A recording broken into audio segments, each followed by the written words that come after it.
Here we go. Love the music. I know. It's great. Welcome to Tetas Podcast. Today is an amazing episode. I want to start reading this. This is Vanessa. We want you to know we are a text away. To run errands, drop food, buy, do laundry, pick out groceries, clean, you name it. Our thoughts and prayers are with you during this very challenging time. We are available to just sit and listen to. All our love, Amy and Wendy. Oh. Connecting from the heart and creating kindness is something that Amy Wulf do is so good. For me, it's an honor having her here today. It's an honor to be here. Thank you. It's such an honor to be here. Your hands are freezing. Thank you for having me. Thank you for being here. Of course. So much kindness in this world. That was one of the too many letters. Paper cards, letters. Old school. Old school, beautiful school I received in the mail from you. And during my journey helped me so much. And no, I know that not only with me, but you do these acts of kindness, creative kindness, as you mentioned, and you do it with so many others. So this is, for me, like beautiful to have your energy and your soul here today. So Thank you for having being me. here. I appreciate you so much. How are you today? I'm great. Feeling good? Yep, feeling great. I am just happy to be here every day. Every day is a new day, and it's just, I want to just start over every day. It's great. Find new things. 11 years ago, something happened. Yes. It changed completely your life. Yeah. Let's dig in right away to that moment that changed your life. Yeah. When you received a call or that visit, the feelings, what diagnostic. Tell me about that 11 years ago day. So it started, I was in the shower, taking a shower, and noticed a lump in my right breast. And it never occurred to me that it was cancer. But I thought, well, that's odd, you know. And if you want to get into your OB really, really quickly, you call them and say, I found a lump in my breast. Because I was in 24 hours, usually takes me 6 weeks to get in to see my doctor. In 24 hours, I was in her office because I said I had a lump in my breast. So they take it very seriously, which I was happy to learn. So I went in the next day and she said, we need to biopsy it. And I'm still not thinking it's cancer. Of course not. I'm perfectly healthy. I don't feel sick. How old you were? I was... if you're okay. Of course, yes. 49. Okay. And so I went to the doctor and she said we need to do a biopsy. And so the very next day I had a biopsy on a Friday. And she said, we'll let you know how it goes. And then on Monday, I was at my 9-year-old's baseball game in the evening. It was about 7:20 p.m. It's funny how you remember stupid little details. And my phone rang, and I usually would ignore it at my son's baseball game, but it was my OB calling. And I thought, well, that's odd. And then I remembered, this is how out of touch I was about everything. I forgot I had a biopsy. But it's good that it wasn't circulated in your brain the whole weekend or the whole, I think it was, but then I was at his game and I was in the moment, So it just confused me for a minute. I'm like, it's 7:20 at night. What is she calling me for? So anyway, she called me, gave me the news. She said, I don't want you to wait another night. I just got your results and you have cancer.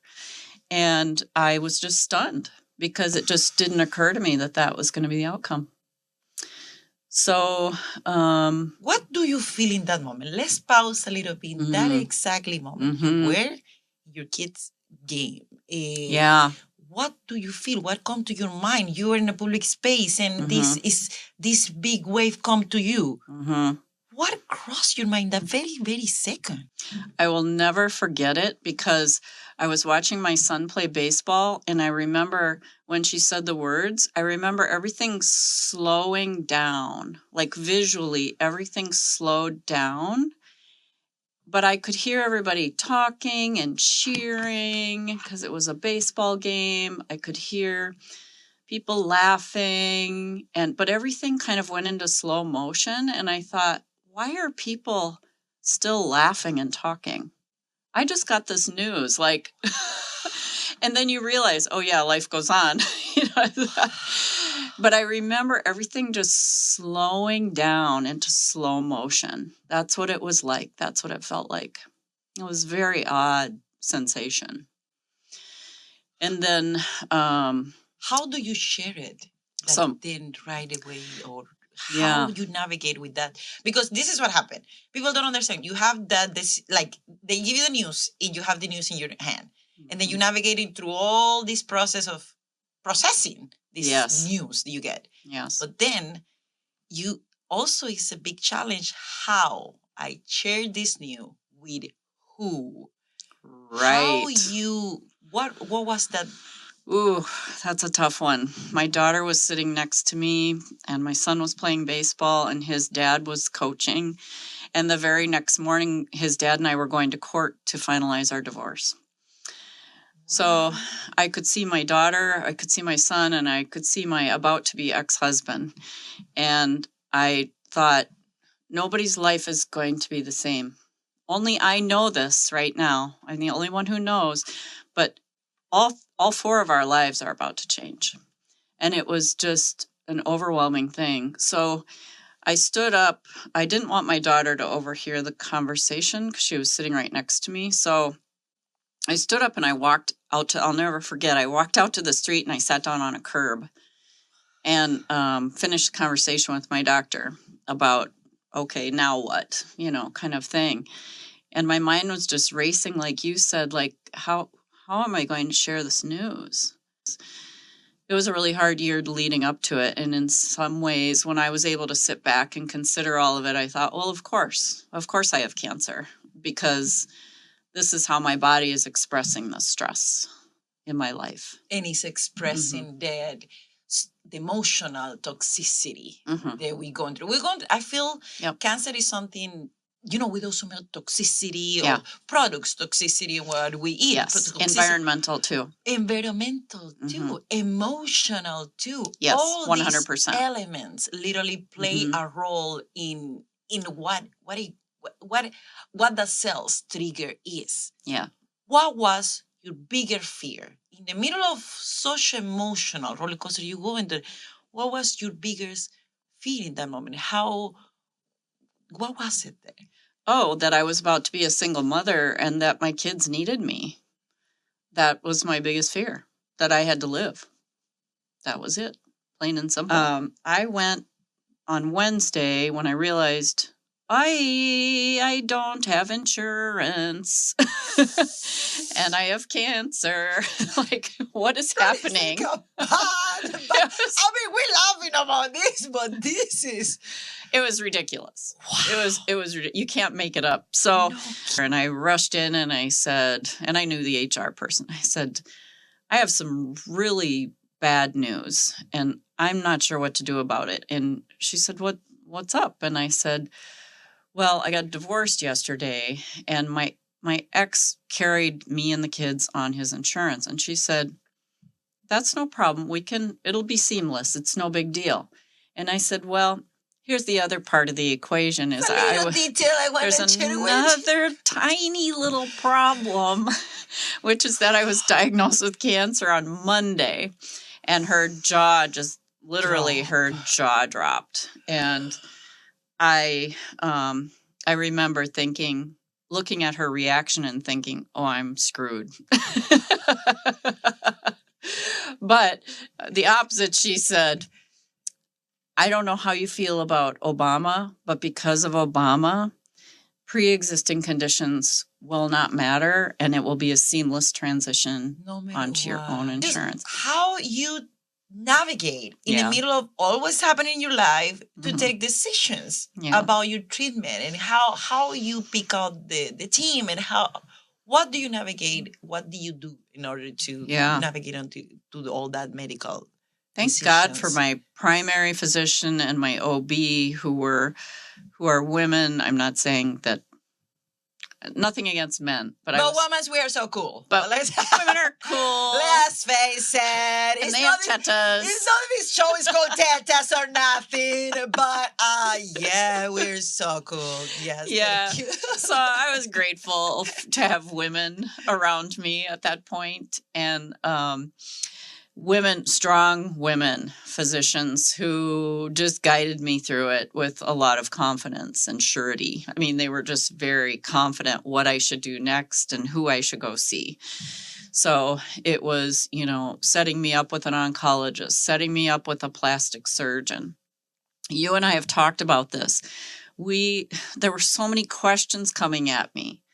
What do you want your body to look like afterwards? What do you want a lumpectomy? Do you want a mess? And I just remember looking at the doctor and saying, I don't know. I want the cancer out of me. And right there, I don't know. Were you navigating until that? They threw like, do you wanna implant? What size do you want your implant? What size? What size do you want your implant? I'm like, What? What about the cancer? I mean, let's focus. Like, It's but the all at once, worst. you need to decide right now Yeah. if you want it or not. Because if no, the Yeah. skin, we need to do this. We need to put like a little bump. It will inflate. Or maybe you are candidate to put implant right away. So we need to pick out the implants, and your brain What? is in like, okay. I just want the cancer out. Can you just take it out? Yes. That's what I yes. kept telling him, and I know they were doing their job. Of course. In retrospect, I probably was annoying them, but I was like, "Can you just take it out? I don't care how you do it. Just get it out of my body, please." Yes, as quickly as possible. Yes. Thank you. So I can just move on with my life and raise my I children. have a lot going on. I have a lot going on. I work full time. I'm a single mom. So that was I was stunned by that experience, that, there's all these decisions to be made, that they don't just take it out. So And you need to take that decision. Yes, and you're the only one who can make the decision. In the end, they can tell you what they think, they can give you their advice, but it's me. It was me at the end of the day who had to decide. And I was at my appointments alone. So it wasn't even like I had somebody to bounce it off of, Yes. I did that in private after appointments on the phone and with friends. But there was no one sitting right next to me. So that was difficult. But the complication that came up was I was adopted when I was 2 weeks old, and I have no health history. So they said what they were thinking is, we are thinking double mastectomy because we don't know your health history. We don't know if this is going to metastasize, if it's going to spread to the other side. And I had just had a friend, Marilyn, who I had just called, who that's exactly what happened. She had a mastectomy on one side, and then it came back 10 years later on the other side. And so we talked about that a lot, like, no health history, what do we do? And I said, well, insurance cover that? Like, there's nothing wrong with my left breast. Like, you're going to remove like a healthy breast? Like, so that's the other thing you have to think through. Yes. Like, are we getting rid of something that's healthy for no reason, No, I totally know. I went to University of Minnesota, and the husband of one of my friends, he worked in the cancer research lab there. Yeah. And he was telling me exactly that. He was telling me about the cells T. He called it like they are fighting for you. They are very no fan of mastectomy.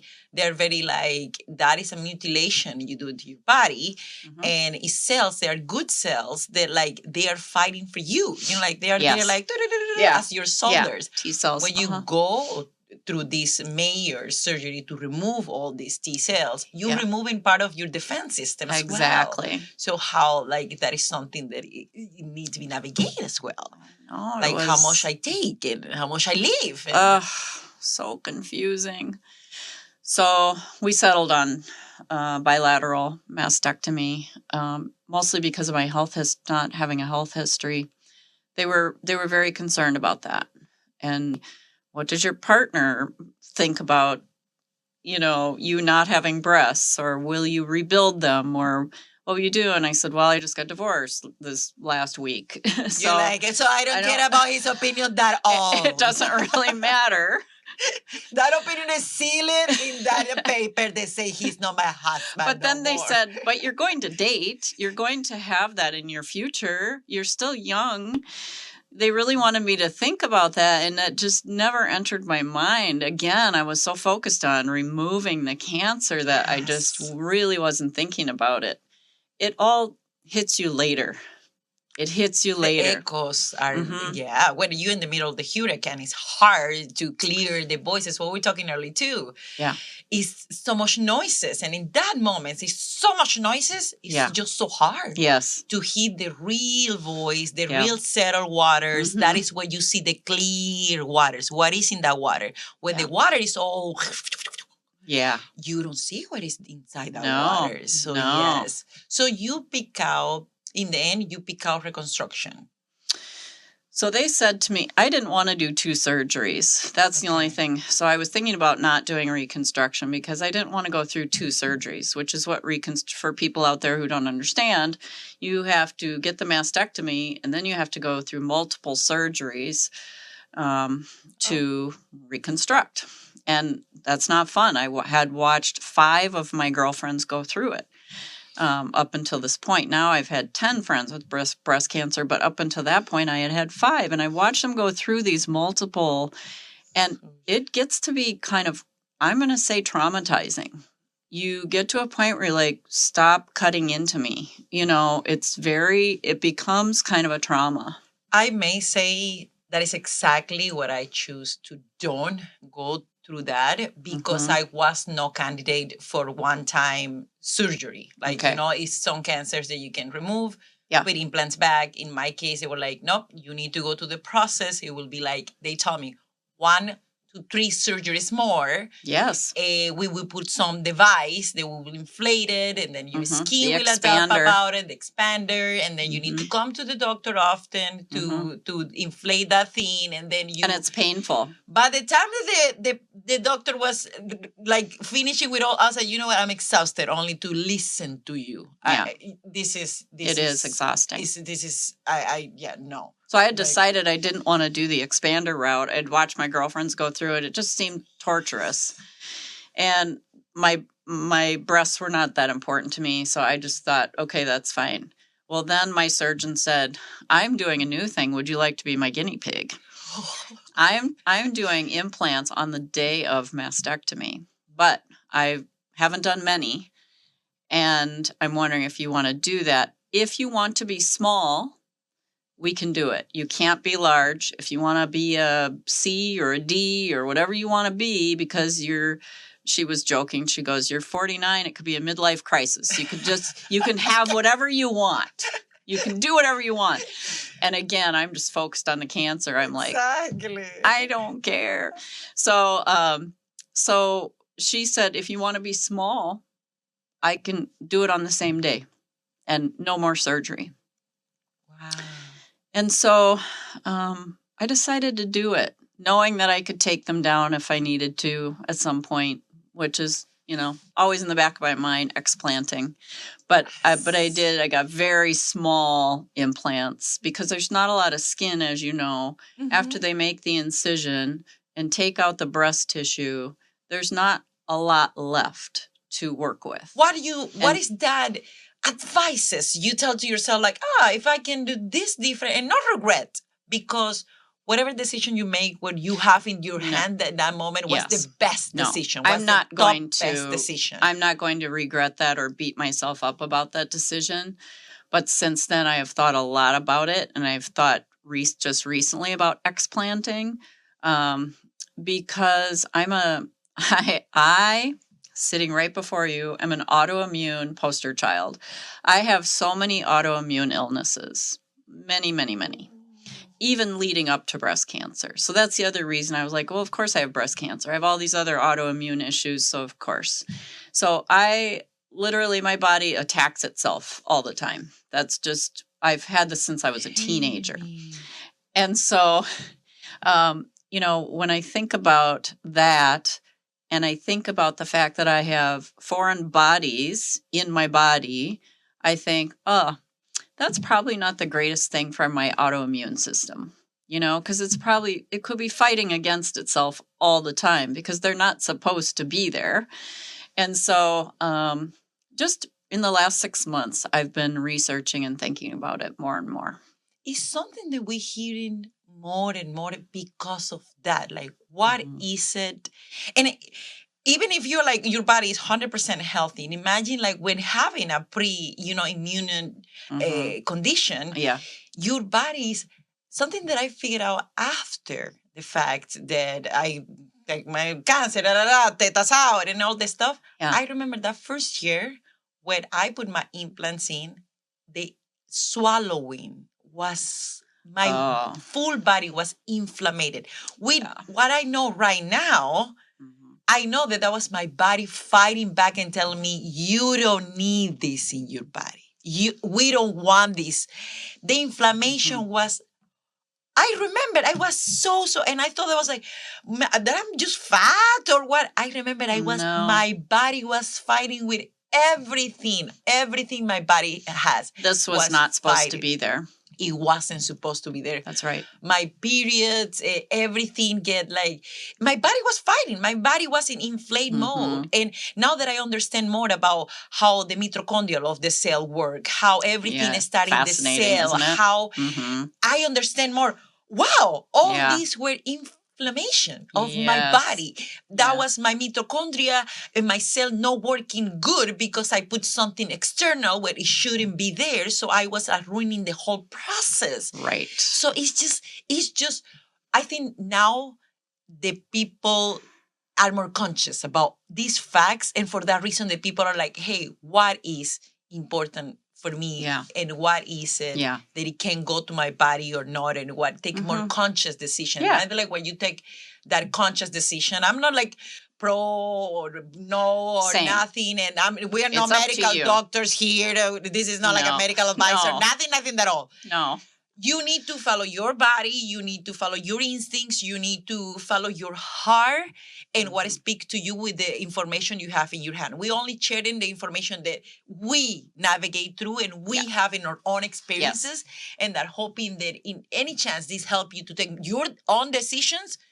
Amen. I do like small questions before we close the segment. So we'll go to the small questions. Okay. Then I want to ask you for final big quote for you. But first, let's go to this top 5 quick questions. Okay. They're fun. They're not that intense. Okay, good. Okay. So I know. One, and I wanted to be spontaneous. For that reason, I don't share that questions with my, favorite word in other language that is not English. One favorite word that you like in other language that is not English. Espera. Espera. Wait for. Oh, wow. Espera. Oh, wow. That's my favorite. That is a good one. Let's pay attention. Live in the moment. Wait. Trust. I have 2 tattoos. One says faith is greater than fear, and one says it is well. My favorite hymn is "It Is Well with My Soul." So it is well, and it is in every moment. It is well, and so espera. Wow, I love it. And it is español. Sí. Second, with one word. I can think in 10 million words. But with one word, what do you define your superpower? What is Amy's superpower? Curiosity. Yeah, I'm very curious. I'm always curious. I always I think to myself, I say, I wonder 1,000 times a day. I wonder this. I wonder this. I'm always wondering, and I know my mom has said that used to drive her crazy because I always wanted to know why, but why and how, and I'm just naturally curious. I've always been like that. It's a beautiful superpower to have. I love it. I'm curious. If you can be an animal, what animal you would be? A giraffe. Whoa, tell me more. They're silent. They don't I don't know if they don't have vocal cords, but they don't vocalize. So they're quiet and they're very I lived in Africa when I adopted my children, and they're just very majestic and peaceful and quiet and calm. And I love the giraffe. They're so elegant as well. They're just beautiful. Wow. They are just an amazing creature. Such a unique. Yeah, such a unique. Mm-hmm. Oh, here we go. Cuatro. What is your favorite place? Oh, wow, that's hard. I know you're a traveler. I know we don't talk about all the journey, your journey in this world. She loves to travel just I like me. love to travel. So That's how we first kind of connected, Vanessa, was we were talking about our travels. Yes. I remember that night. It was at the white party, I think. Totally remember that night. Mhm. And then since then we let's stay in contact Yes. and change adventures and what Yep. part of the world we've been and Yep. what is our favorite places. Yeah. I remember that night. It was a beautiful night. It's really hard for me to pick a favorite. Okay, pick top three. Top three. Okay. Kenya. I loved Oh. living in Kenya. Plus, that's where my babies came from. So, that's It's a obviously special has to be a place. special place. Another place that was life-changing for me is called Holden Village. It's a little mountain retreat center in Washington State. Oh, wow. So that's the second place. Ooh, the third place. Wow. This is going to sound really strange, but I'm going to say Bosnia. Because it was such a moving, emotional visit to a country who's recently been at war. I remember, I'm old enough, I remember watching it on TV, and I got to go stand in those places that I saw on television that were being ravaged. And I got to stand there and I got to immerse myself in that culture and talk to people who had been through that experience, which was just, it was so moving and emotional. So I'm going to say Bosnia, even though that's not a real logical, it's not like a big beach destination or anything, but it was the emotional aspect of it and talking to people who had actually been through war and who are still surviving and trying to, rebuild was really powerful. Places have energy, and I feel sometimes our energy align with some places. And I feel that Bosnia brings so much of that alignment with yourself because you were in that battle. You were in that. You are, like you regain. Yeah. Your freedom, you regain your health, you regain. So you identify with that. So I'm not surprised you have that connection with this place. That very emotional experience. It was a privilege. I felt very privileged to be there. You can still touch bullet holes in the walls of the buildings, and it's very powerful. And to be able to actually have a conversation with someone who went through that is quite something. It's really a privilege. I would say gratitude is key. And so I'm most grateful for my faith. 100%. And now I'm going to cry. I told you I wouldn't make it through. Something, if you say it. My faith has been critical, and very spiritual person. I am so grateful for that. I do not think I could have come through it without it. So it's a wonderful thing. Look at this. Yes. Faith. See? Yes. Remind me your tattoo. Let your faith be greater. Yeah, I don't think I can. Well, this one is it as well. But it says faith is greater than fear. It's the greater than sign, like in math. So faith is greater than fear. And can I tell a quick story about that? Of course, all the stories you want. This morning, I had to go get labs drawn. And I can only have blood draws and lots of things can only happen on my left arm because I had many lymph nodes removed from my right arm when I had cancer because my cancer spread into my lymph nodes. So I can only have things done on my left arm, which is where my tattoos happen to be. So she was drawing my blood and, taking 5 vials. And I joked with her. I said, "Are you leaving anything in there?" And she said, "Just enough for you to get home." But she was just lovely. So we were chatting and she got kind of quiet. And then she said, I'm standing here while I'm drawing your blood thinking about your tattoo. My tattoo's right here. She's drawing and it says faith is greater than fear. She said, "I just feel like you were sent to me today because my husband has dementia. And I'm really struggling. And I needed that reminder." And it was so powerful. It was so powerful that I got just a silly little tattoo and it helped somebody today. So that's not an accident. That was all meant to be. And it was pre-designed and I was in the right place at the right time. And I believe in those things very much. You are that light, that moment. You keep repeating. It's immense how the message and the light that is within you can brighten not only so many of us, because it's what I tell you, when I received this, it was like, you keep what happened today. It's just a demonstration that you are that bright light. Well, I'm going to go back and give Wendy props for this, but it's both. It is both of us, but she is. It is called When Things Fall Apart, and it really, really helped me when I was going through my cancer journey. I want to just read something that she wrote from this book. So the next time you encounter fear, consider yourself lucky. This is where the courage comes in. Usually we think that brave people have no fear. They're just brave. The truth is that they are intimate with fear. And that is the truth.